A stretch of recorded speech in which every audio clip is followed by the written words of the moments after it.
Hello and welcome to another episode of the Royals Review podcast. As you can see, we have some very special guests today. It's Daz and Marie Wareham, parents of Jayden Wareham, who of course was a former Royal, now at Exeter City.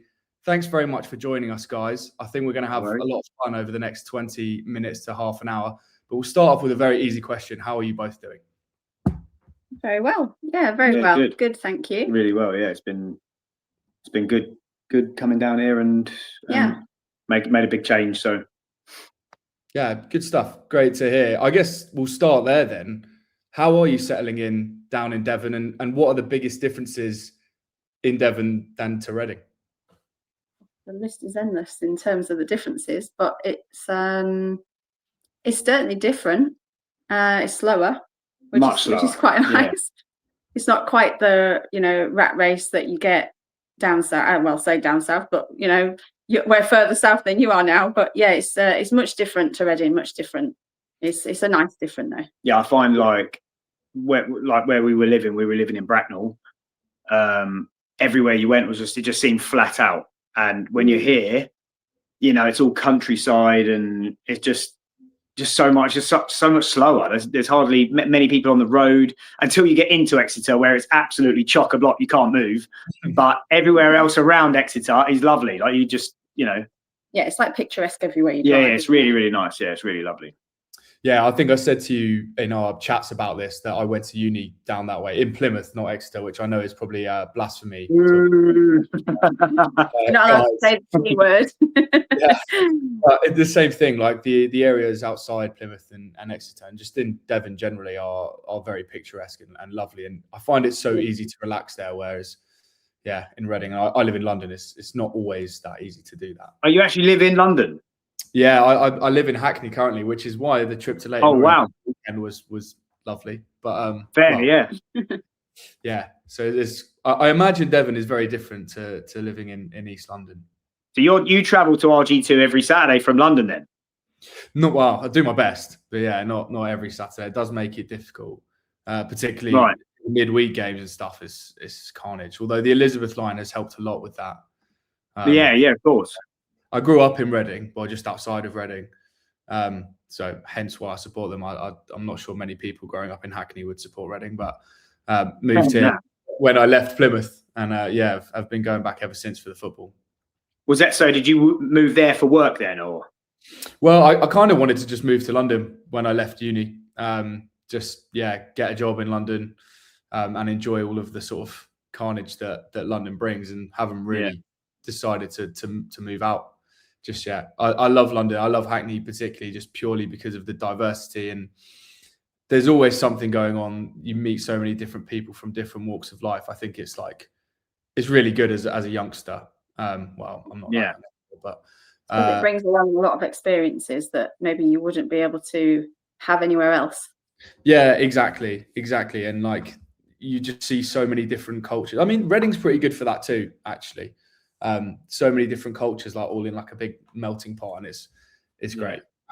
Get to meet loads of interesting characters and stuff, particularly on the streets of Hackney, and I love that. Right, should we talk about football for a second then? Let's do it. Season so far, how are you guys getting on? What do you make of it? Because I should also say we're doing this because Reading host Exeter next week, so it seems like a good time to kind of find out a bit more about how you guys are doing and what you sort of make of your trip to Reading. But we'll start there. Season so far. Well, I think to begin with, they had so many new players, new additions. It took a while for them to. It's a gelling process. Yeah, it took them a while to get going. But I think if you bring it right up to date now, the run they're on Christmas was they had a fantastic period over Christmas. They've won their last 5 on the bounce at home. They are tremendous at home.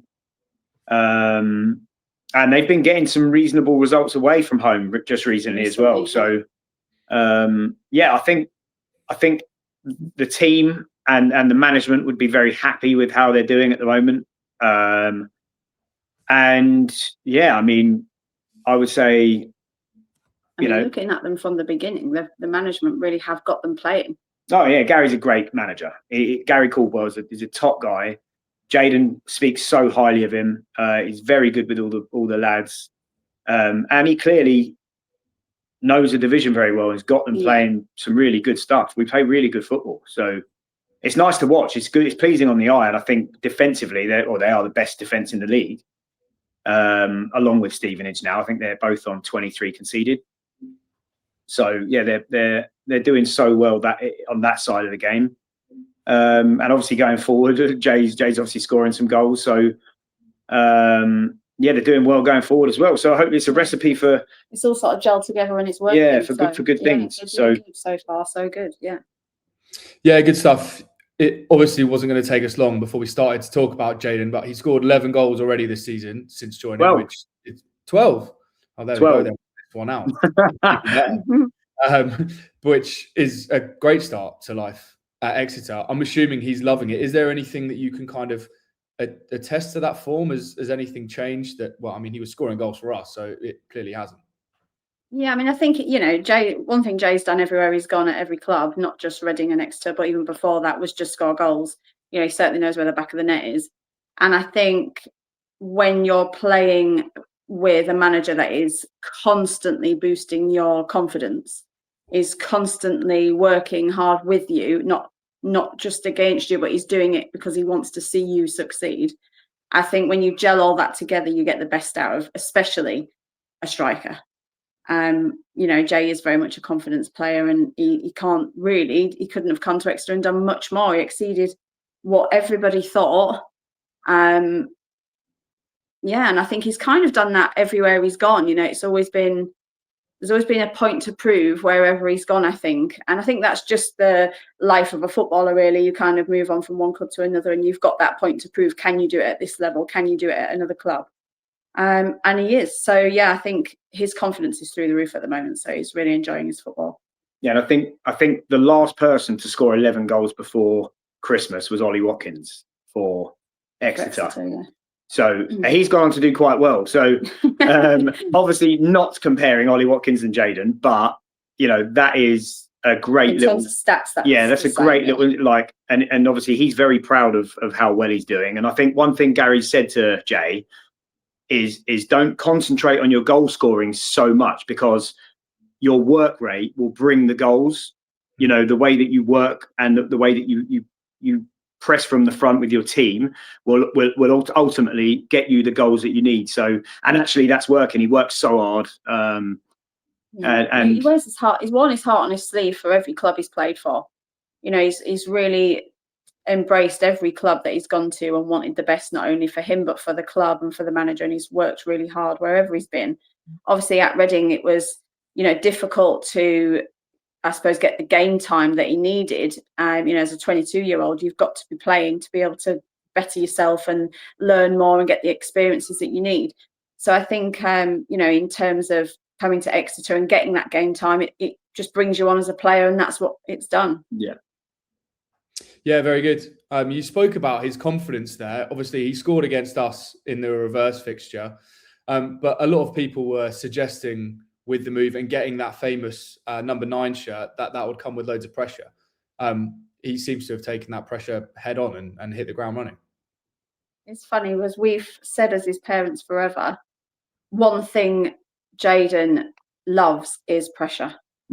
And for a lot of people, I mean, certainly me, you pressure me, I'll probably crumble. But I think for Jayden, he loves it. He's like, pile it on and watch me do my thing. So when they did give him the number 9 shirt, which was, really emotional, and it was done so well by the family and by the Stansfield family, who are just the most wonderful people. I think he just thought, right, watch this space. I think when you take on a number 9 shirt anywhere, I think that is such an iconic number, like within football clubs in general, that it kind of comes with their own pressure. But obviously with this particular shirt, it came with added pressure because of the history. But like Mazza said, he's just thrived with it. And I think one thing that everybody said when he first took it was, please, one thing, if you can do this for us, you know, it won't bother us that you got the 9, but you must work hard with the shirt. And I think that is one of the key things about the 9 at Exeter, is that Adam Stansfield was such a grafter that now Jay's got it. People wanted to see it done justice, and he's doing that. So, and everyone's loving the fact that he works so hard. Despite his goals, the first thing is to make sure he works hard, and that is what he does. And that is his work ethic. So, yeah, we're proud of him for that. Yeah, good stuff. I think that's quite clear to see from outside in as well, that he's a hard worker. But aside from Jayden, then, which player do Reading fans need to watch out for when Exeter head to RG2? Well, we were talking about it. We were talking about this before, weren't we? Before we came on, like. It's really difficult to pinpoint one particular player. Yeah, I think they're all. I mean, we said in our own podcast, didn't we? They really are a team of brothers. They've got each other's back. They are fighting together. They want it so badly. And I think they've really all just come on in their game so much. It's hard to pinpoint one specific player. It does. Their team, the way that they're all together, actually does remind me of those last 7 or 8 games at Reading last year, where they were all they were collectively trying to achieve something, and you could just tell, like, the togetherness in the team was so good towards the end of last season at Reading, and I feel like that is how they are now as a unit, even halfway through the season. Like, it feels like a very close-knit group, and they have some very good individual players, but I think collectively they just work so well together. It's hard to pick out a player specifically to say, oh, you should watch for him, because whilst one might do something special, another one might also do the same thing 5 minutes later, because they all have a similar ability, but they're just playing as a collective group so well. So I think it'll be a really, because both teams are in good form. Like, apart from obviously Reading's defeat at the weekend, I think both teams go into this in reasonable form. So I think individually every player has grown as a player as well. They've really, you know, from what you see at the beginning, the first few games of the season, to what you're watching now, they're tenfold different players. They've really improved themselves, and as a team, so collectively, it's just working. Yeah, you spoke about growing then. Obviously, the result wasn't the one you wanted, but how much did the players get from the trip to Manchester City in the FA Cup? Because that kind of experience can only do wonders. Obviously, as I say, it doesn't help getting beaten so significantly, but coming up against the likes of Rodri and Erling Haaland, who are within the best players in the world, that can only do good things, I would have thought. Oh yeah, absolutely. Well, it was amazing. You just got to listen to Gary Caldwell's interviews, and he says, you know, the one thing that we have to take away from that defeat is the way that they were just relentless. You know, they could have gone 3-4-0 up and just said, right, well, let's just take the piss, keep the ball. Sorry, I don't know if I'm not supposed to swear, but let's just keep the ball. Let's just, you know, not let Exeter have it and settle at 4-0. But they were, like, their work ethic, like, off the ball was just incredible. If they lost the ball, they would have it back in seconds. Yeah. And that is what Gary said, you know, can we take this away from it? And, you know, yes, we got beat 10-1, but, you know, nobody wanted that score. Of course. They didn't. Like, you know, it was devastating at the same time as being the most magical day and the most experience for the players that they could ever imagine. I can only speak on behalf of Jay, and I'm, like, you know, speaking to him about it. He was devastated on the result, but, you know, he got to take Erling Haaland's shirt home, which is something he just only ever dreamed of, you know, getting Haaland's shirt signed and whatever, and got to meet all these players, Phil Foden, Haaland, Rodri. He got to go into a 50-50 with Rodri as well, which he just never thought, you know, when you're ever going to have that? It's crazy. So I think, the experience on top, like, even for individual players like Jay at his age, was massive. So off the scale, huge. I think if anything, it's been positive, and looking at the result on Saturday, I think they absolutely hammered Stevenage, and it could have been any score. You know, it really could. They were really, really good on Saturday. So fingers crossed they can take that into this weekend and push on. I think as well for the Man City game, it was all the things that maybe fans wouldn't see, you know, like the stay at the hotel the day before, and you know, the experience of being in and around it, and then going into a world-class changing room, you know, and having a shower in showers you just dream of, you know, all those sorts of things. That is all different, and that, you know, if anything, it makes your players want to fight to get to the top. Yeah, as all players, you know, any footballer is setting out to do. They all want to strive for the best. Yeah, it must be so cool to just see not how the other half live, because it's not quite that disparity, but yeah, like facilities and everything are just A1 there. So that must have been really amazing. Cool. Absolutely, yeah, it's magical. Yeah, it's sensational. Yeah, good stuff. Right, let's get back to Reading then. I think we might have a bit of fun in the second half of this podcast, and I'll let you do most of the talking. But are you excited for a trip back to Reading?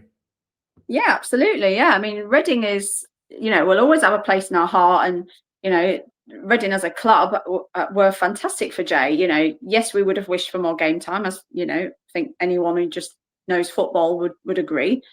You know, but yeah, coming back to Reading, coming back to ultimately what was our home for so long, and all our family are there, and all our friends live there. So you know, it's nice to, yes, we're here to support Jay, and we made that move to back him all the way, but to come back and see some of, you know, so we've got some fantastic friends as Reading fans, and we can't wait to see them. I actually just had a message as I was just starting here, saying I can't wait to see you Tuesday.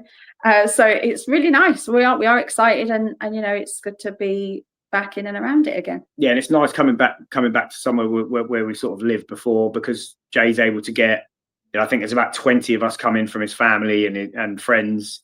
So it's nice to know that everybody can come to a local-ish game to them, because that's obviously where they all live.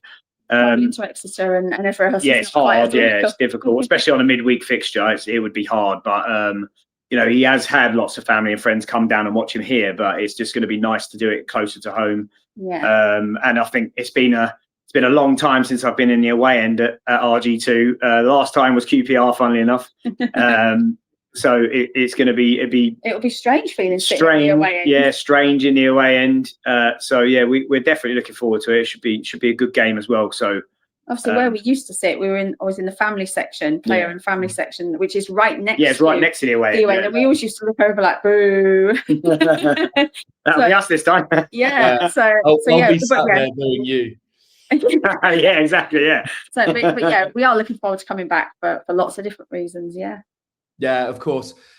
So I've already mentioned Jayden obviously scored against Reading in the game at Exeter.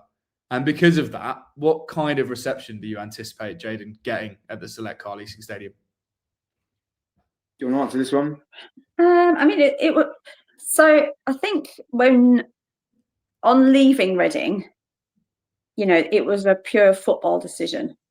And I think having Exeter v Reading at home for us, it was, you know, we were quite looking forward to it actually, and it was, we had really high hopes for it, not just in terms of Jay maybe getting a goal against his old club or whatever else, just about having Reading come to us.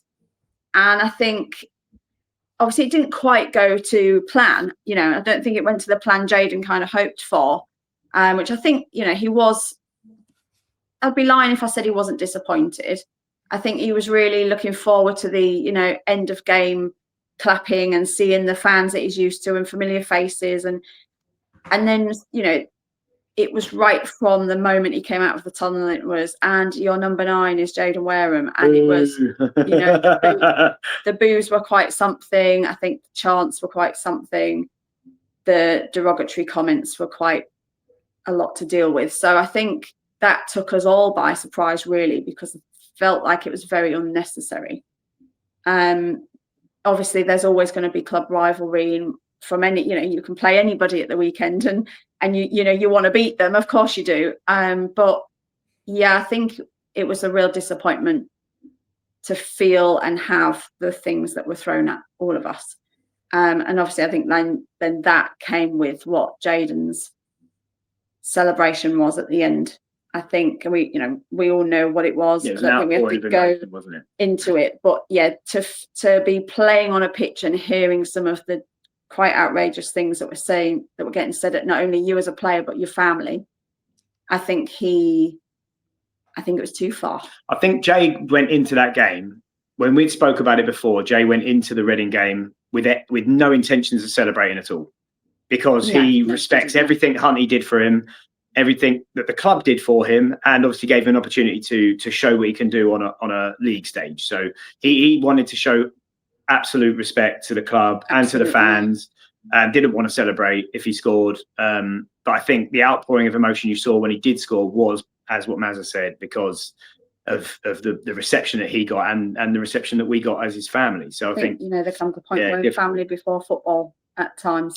Yeah, so I'm hoping, I think, in the reverse fixture that, well, it'll probably be worse if I'm honest, but I'm hoping it's not. If we're really honest about it and we put it out there, I think, a lot of the comments and chants that were said at when Reading came to us were from very, very young kids, if you like. There was a very select group of teenagers, really, that I think maybe maturity is not on their side, just due to age and the fact that they're out as a group of teenagers having a day out, and I think that's mainly what it is. It seems to be a lot of young people who are just out to have a bit of a laugh, really, and just got a bit out of hand, I think, at times. But you can't stop people saying what they want to say. That's up to them, and we'll stay true to who we are, and that's all we can do.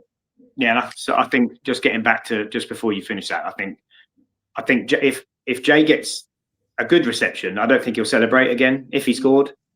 But equally, I think on the flip side, if he doesn't, I think he'll celebrate as he did. Well, probably not in the same vein, but I think he'll still celebrate should he score. But I think there's got to be some sort of respect there. Yeah, I think how you're feeling in that moment. Yeah. So I don't know. We'll see. But Jay's got so much respect for staff there as well. Aside from fans. And, there's some great staff. The player. He can't wait to see the players. The likes of Wingy. I mean, he can't wait to see him and Sav and all these people that become your family when you're in a team. Ultimately, he can't wait to see all the players again and see the staff and right down to the kit man and everything. It's all it's a lot of people and a lot of things you're looking forward to seeing. It's not just returning and seeing the fans and playing football. It's a lot of them were Jay's life for a long time. No, that all makes a lot of sense. I hope we don't need to worry about what celebration Jayden Wareham's going to do. Right, we'll finish on the game chat and we can continue after. But what's your score prediction for Exeter's trip to Reading? I think Exeter would be happy with a point.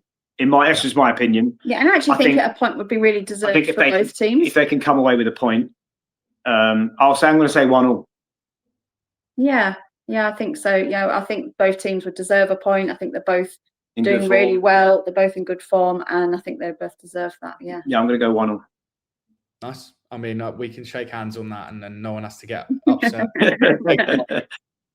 But talking of upset, then we'll go into a bit more of Reading fans and their sort of treatment of you guys since Jayden left.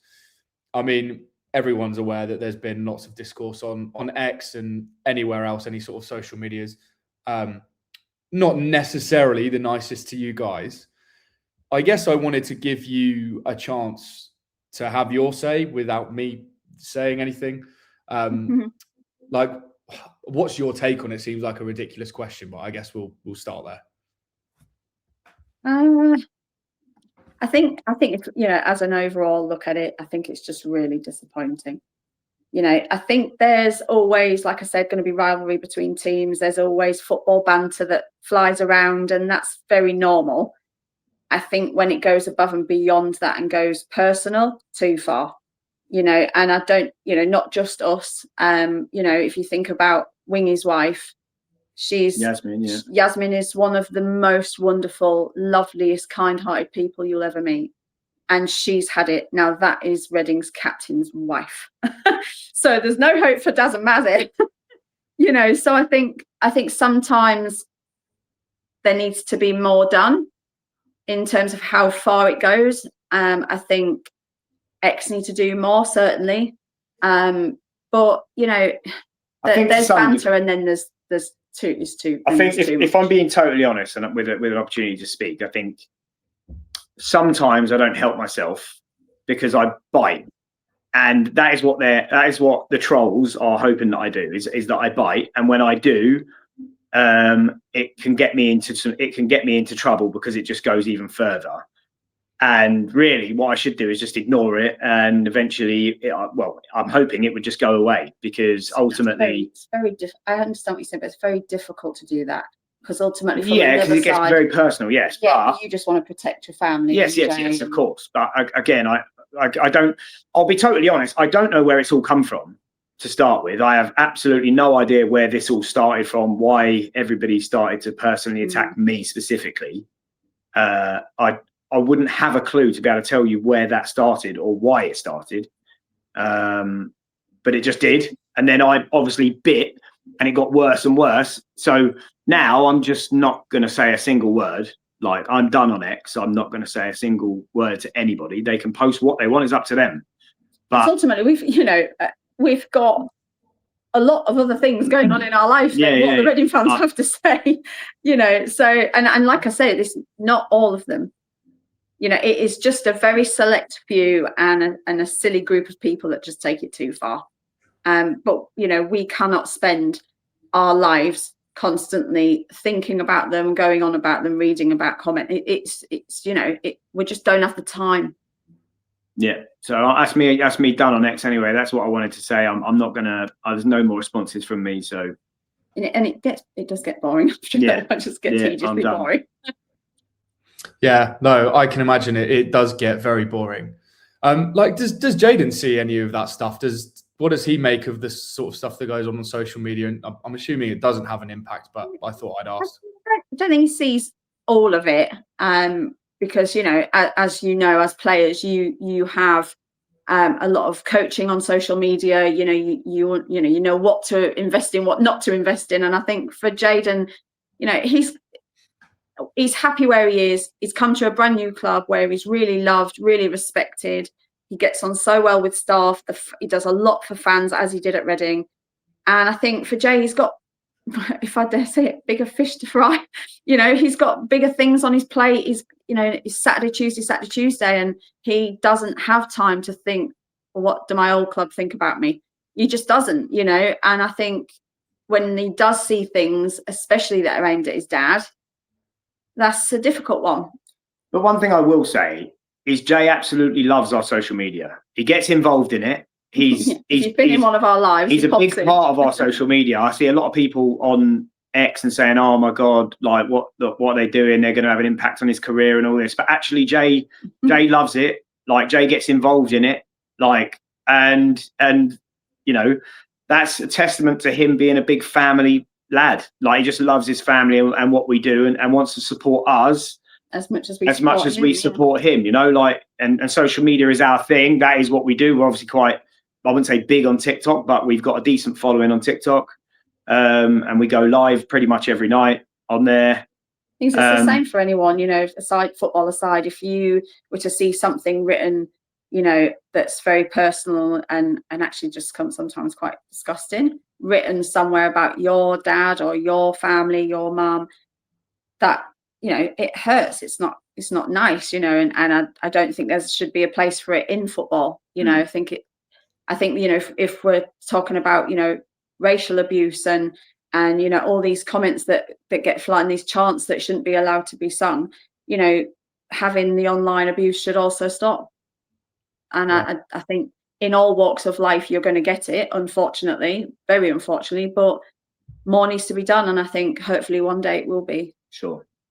Yeah, I absolutely agree with that. I'm all for people having a laugh and a joke and football rivalry and everything. But there is most definitely a line, and I work in social media, and some of the stuff you see it needs urgent action, really. From those who are able to do that. But the last question then, it's obviously a little bit of a joke, but did you actually ask for a car park space in the director's car park? Do that is so, like, I said to her, I'm going to keep this question in because I saw that post come up when Jay first moved, saying, apparently Daz Wareham's asked if he can have a car park space at Exeter and all. And I'm thinking, what? What are you talking about? Very. But so people actually took that as gospel, and it's just gone on from there.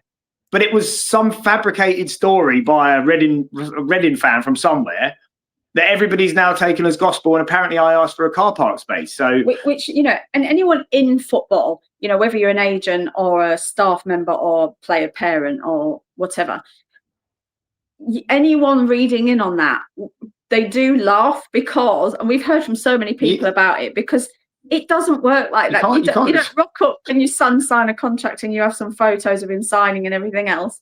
And then we pretty much leave and we're done. And Jay finishes off what he needs to do, because obviously it's about Jay, not us. And in that moment, but then you don't have an opportunity where your mum and dad can go, oh, by the way, if you don't put this in the contract, I'm not coming. Can I have 3 bottles of water delivered every day and a 3-course meal? It doesn't work like that. I can say absolutely, no, I didn't, and it was definitely fabricated. But it doesn't bother me if they say it, because it's quite funny, really. It's quite funny. It's quite funny. Again, that's a more banterish question that people go on at me about all the time. Have you got your car park space yet? Yeah, mate, I've got it. It's right in front of the stadium. It's perfect. But no, I didn't. No.